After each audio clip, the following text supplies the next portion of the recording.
जय हिंद। एक पीसीएस अधिकारी कथित तौर पर कुछ ग्रामीणों से, गांव के लोगों से उनके काम के बदले रिश्वत की मांग करता है। काफी सोचने विचारने के बाद ये गांव वाले इस पीसीएस अधिकारी को कथित तौर पर रिश्वत के पैसे दे देते हैं। रिपोर्टेड फैक्ट्स के मुताबिक वो पैसे उठाकर ये पीसीएस अधिकारी अपनी गाड़ी में रखता है और फिर अपनी गाड़ी में सवार होकर दफ्तर के लिए निकल जाता है। दफ्तर का रास्ता तकरीबन 2.5 घंटे का था। इस बीच जैसे ही ये तकरीबन 30 किलोमीटर आगे गया, तभी विजिलेंस की कुछ गाड़ियां इसे रोकने की कोशिश करती हैं। जब इसे रोकने की कोशिश की जाती है तो ये पैसों का बैग वहीं पर फेंक देता है और गाड़ी को तेजी से लेकर भाग जाता है। अपने दफ्तर पहुंचकर बाथरूम में छिप जाता है। विजिलेंस की टीम पीछा करते हुए पहुंचती है। ऑफिस के चप्पे चप्पे में इस अधिकारी को ढूंढा जाता है पर कहीं नहीं मिलता। फाइनली ये अधिकारी बाथरूम में छिपा हुआ मिलता है। विजिलेंस की टीम जिसके बाद इस अधिकारी को गिरफ्तार कर लेती है। इस केस के बारे में बात करेंगे, पर सबसे पहले आपसे अपील कि आप बड़ी संख्या में हमारी वीडियोस को देख रहे हैं पर चैनल सब्सक्राइब नहीं कर रहे, इसलिए अगर आप इस वीडियो को देख रहे हैं तो फौरन चैनल को सब्सक्राइब कीजिए। इसके साथ ही बेल नोटिफिकेशन ऑन कीजिए, वीडियो को ज्यादा से ज्यादा शेयर कीजिए और अपना कमेंट देना ना भूलें ताकि हमें मोटिवेशन मिलती रहे। मैं जानता हूं ये वीडियो आप आखिर तक देखेंगे क्योंकि ये केस है ही इतना दिलचस्प। क्या है पूरा मामला, उसे समझने के लिए आपको चलना पड़ेगा उड़ीसा में, उड़ीसा के रायगढ़ जिले में। उड़ीसा जिसका अब नाम ओडिशा है, उड़ीसा के रायगढ़ जिले में चलना पड़ेगा। अब यहां पर एक पीसीएस अधिकारी जिनका नाम विचित्र नंदा नायक है वो तैनात है। वहीं दूसरी तरफ कुछ ग्रामीण हैं जो कि अपने रिकॉर्ड ऑफ राइट्स के लिए सरकारी दफ्तरों के चक्कर काट रहे थे। अब रिकॉर्ड ऑफ राइट्स क्या होता है? ये दरअसल जितने भी जंगलों वाले इलाके होते हैं, जैसे रायगढ़ है, वहां पर काफी बड़ी मात्रा में ग्रामीणों द्वारा रिकॉर्ड ऑफ राइट्स के लिए अपनी लड़ाई लड़ी जाती है। इसके लिए एक डिस्ट्रिक्ट कमेटी होती है जो उनके रिकॉर्ड ऑफ राइट्स को मंजूर करती है।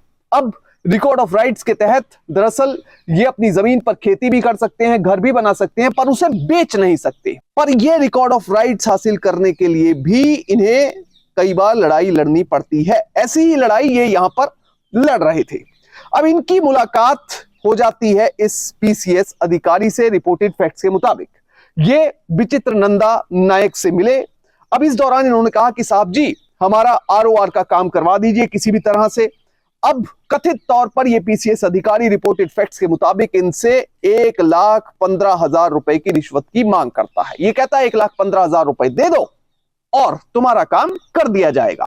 अब जैसे ये लोग ये बात सुनते हैं, पहले तो थोड़ा सोच में पड़ जाते हैं, फिर फाइनली सोचते हैं कि पैसे ले देकर काम करवा लिया जाए। अब इस बीच विजिलेंस लगातार इस पूरे मामले पर अपनी नजर रख रही थी। अब जैसे ही इस अधिकारी को पैसे मिलते हैं, पैसे मिलने के बाद यह अधिकारी अपने गाड़ी में पैसा रखता है। चंद्रपुर में यह अधिकारी, इसको आवास अलॉट हुआ था। दरअसल चंद्रपुर एक तहसील है रायगढ़ जिले के तहत। चंद्रपुर में इनकी तैनाती थी और चंद्रपुर में सरकारी घर में अपनी गाड़ी में ये पैसे रखते हैं। पैसे रखने के बाद ये निकल पड़ते हैं अपने दफ्तर में, जो कि रायगढ़ में है। दफ्तर के लिए निकले और 105 किलोमीटर का ये रास्ता है जो तकरीबन 2-2.5 घंटे जो है इसमें लग जाते हैं। 2 से 2.5 घंटे लग जाते हैं क्योंकि थोड़ा दुर्गम सा इलाका है। अब ये गाड़ी चलानी शुरू करते हैं। अब इन्होंने सोचा नहीं था कि रास्ते में इनके साथ होगा क्या।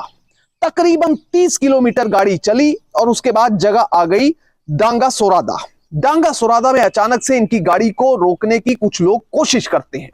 वो सिविल ड्रेस में होते हैं। अब इस अधिकारी को कुछ पता नहीं होता। अब अचानक से इनको पता लग जाता है कि ये तो विजिलेंस या सीआईडी जैसे अधिकारी लग रहे हैं। अब जैसे ही कथित तौर पर रिपोर्टेड फैक्ट्स के मुताबिक इस पीसीएस अफसर को इस बात का पता चला, उसने अपनी गाड़ी में जो पैसे थे, जो कथित तौर पर रिश्वत के पैसे थे, उन्हें बाहर की तरफ फेंक दिया। अब पैसे फेंकने के बाद इन्होंने गाड़ी भगानी शुरू कर दी। अब इस बीच गाड़ी के आगे कुछ विजिलेंस के लोग, विजिलेंस के अफसर खड़े हुए थे, पर इन्होंने किसी को नहीं देखा। इन्होंने रिपोर्टेड फैक्ट्स के मुताबिक सिर्फ गाड़ी को भगाना सही समझा और विजिलेंस के एक अफसर को इसी रैश ड्राइविंग की वजह से चोट भी लग गई। अब इसके बाद ये अधिकारी वहां से फरार हो जाते हैं, भाग जाते हैं और सीधा पहुंचते हैं कलेक्ट्रेट में, जो कि रायगढ़ जिले में स्थित है। अब कलेक्ट्रेट में इन्हें एक रेवेन्यू की मीटिंग लेनी थी।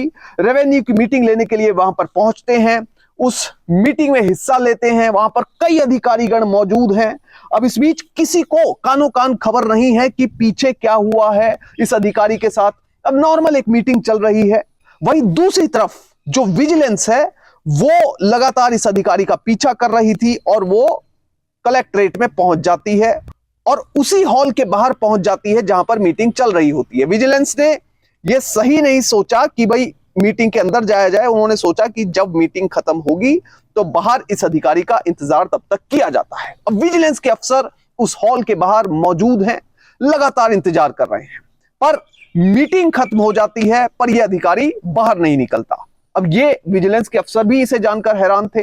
अब उसके बाद विजिलेंस के अफसर हॉल के अंदर अच्छे से देखते हैं चप्पे चप्पे को, तो यह अधिकारी नहीं मिलता। रिपोर्टेड फैक्ट्स के मुताबिक हर जगह पर देखा गया, खंगाला गया, पर यह अधिकारी का कोई पता नहीं चला। फिर नजर पड़ी एक बाथरूम में। बाथरूम में चेक करने के लिए विजिलेंस के अफसर जैसे ही आगे बढ़े तो वो दरवाजा लॉक था। अब कुछ देर इंतजार किया गया, उसके बाद दरवाजा खोलने के लिए कहा गया पर दरवाजा नहीं खुला, जिसके बाद दरवाजे को जबरी तौर पर खोला गया और वहां पर देखा तो क्या मिला। बाथरूम के अंदर पीसीएस अफसर रिपोर्टेड फैक्ट्स के मुताबिक मौजूद थे, यानी छिपे हुए थे गिरफ्तारी के डर से। अब फौरन विजिलेंस की टीम इस अधिकारी को गिरफ्तार कर लेती है। बाथरूम के अंदर से अधिकारी को निकाला और उसे गिरफ्तार कर लिया गया। अब इस अधिकारी की गिरफ्तारी के बाद इन्हें डीएसपी विजिलेंस के दफ्तर में ले जाया गया।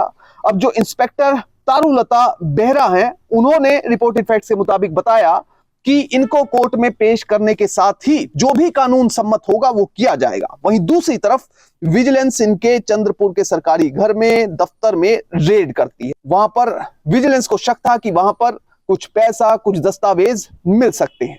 अब ऐसा नहीं है कि विजिलेंस द्वारा इस अधिकारी के ऊपर पहली बार कार्रवाई की गई है। विजिलेंस ने साल 2021 में इस अधिकारी पर कार्रवाई की थी। दरअसल साल 2021 में रिपोर्टेड फैक्ट्स के मुताबिक विजिलेंस को लगातार यह जानकारी मिल रही थी कि इस अधिकारी के द्वारा रिश्वत ली जा रही है और उसे इकट्ठा करके जमीनें और प्रॉपर्टीज खरीदी जा रही हैं, जिसके बाद विजिलेंस लगातार इस अधिकारी पर नजर रख रही थी। और फाइनली ये हुआ कि अधिकारी कहीं जा रहे थे, तभी कुछ इसी तरह का फिल्मी सीन क्रिएट हुआ।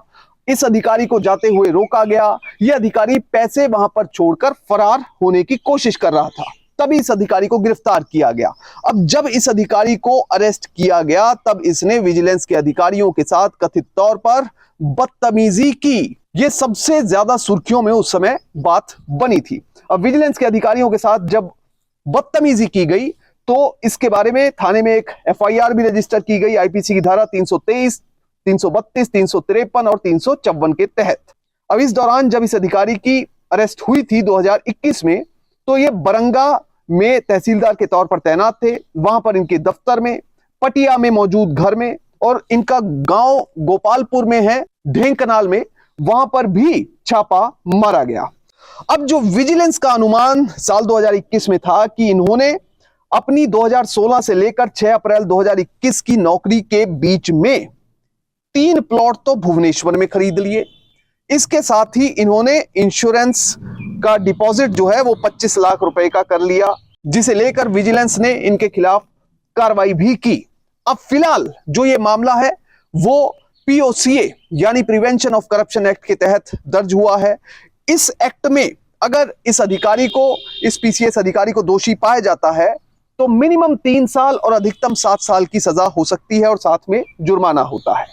अब कुल मिलाकर इस पूरे केस को देखने के बाद समझ में क्या आता है? समझ में यह आता है कि कभी भी भ्रष्टाचार में लिप्त ना हो, हमेशा ईमानदारी से अपने काम को करें। जब आप ईमानदारी से काम को करेंगे तो आपको कभी भी कोई इन्वेस्टिगेटिव एजेंसी तंग नहीं करेगी और आप देश सेवा भी अच्छे से कर पाएंगे। जय हिंद।